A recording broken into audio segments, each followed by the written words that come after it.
उम्मत आहियूं। असां हिकु नबी जी उम्मत आहियूं।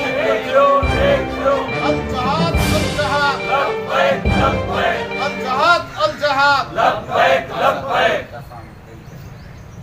असां हिन वक़्तु प्रेस क्लब जनाबाग लाड़काणो जे साम्हूं बीठा आहियूं। हिते सुबुह खां वठी मुख़्तलिफ़ सियासी ऐं समाजी पार्टियुनि जे तरफ़ां पाक फ़ौज सां मुहबत जो इज़हार कयो थो वञे। हिते ख़ाकसार तहरीक जे तरफ़ां कुझु माण्हू आया आहिनि जेके पाक फ़ौज सां पंहिंजो प्यार ज़ाहिर करे रहिया आहिनि। अचो त हिननि खां पुछा कंदासीं हिननि जो छा चवणु आहे। साईं ख़ाकसार कादिर बख़्श असां साईं 6 सेप्टेम्बर ते ख़ाकसार तरफ़ां पूरे पाकिस्तान में 6 सेप्टेम्बर मल्हाए रहिया आहियूं ऐं असां वचन था कयूं पाक फ़ौज सां हिन पाकिस्तान जे अवाम सां असां मरण घड़ी ताईं तव्हां सां गॾु आहियूं। जॾहिं बि ज़रूरत पई अवल असां जा सिर कपबा पोइ ॿियनि जा सिर कपबा। असां पाकिस्तान सां मरण घड़ी ताईं गॾु आहियूं ख़ाकसार तरीक़ सां।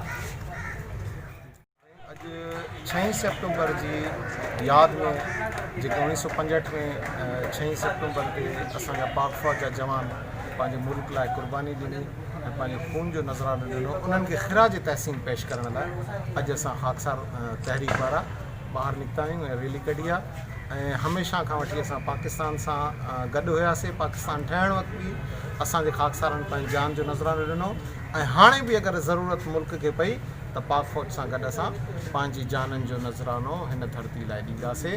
ऐं कंहिं बि सूरत में इंडिया हुजे या ॿिया दुश्मन हुजनि उन्हनि खे असां पंहिंजी पाकिस्तान ते मेरी नज़र विझण जी इजाज़त हरगिज़ न ॾींदासीं।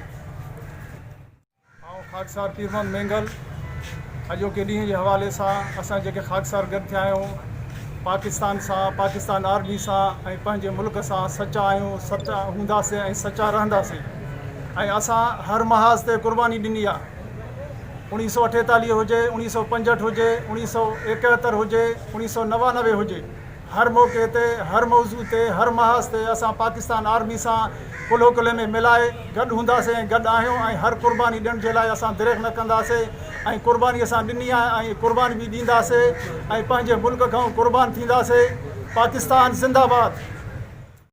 हक़नि जी असलात लाइ मुंहिंजी सिंध न्यूज़ चैनल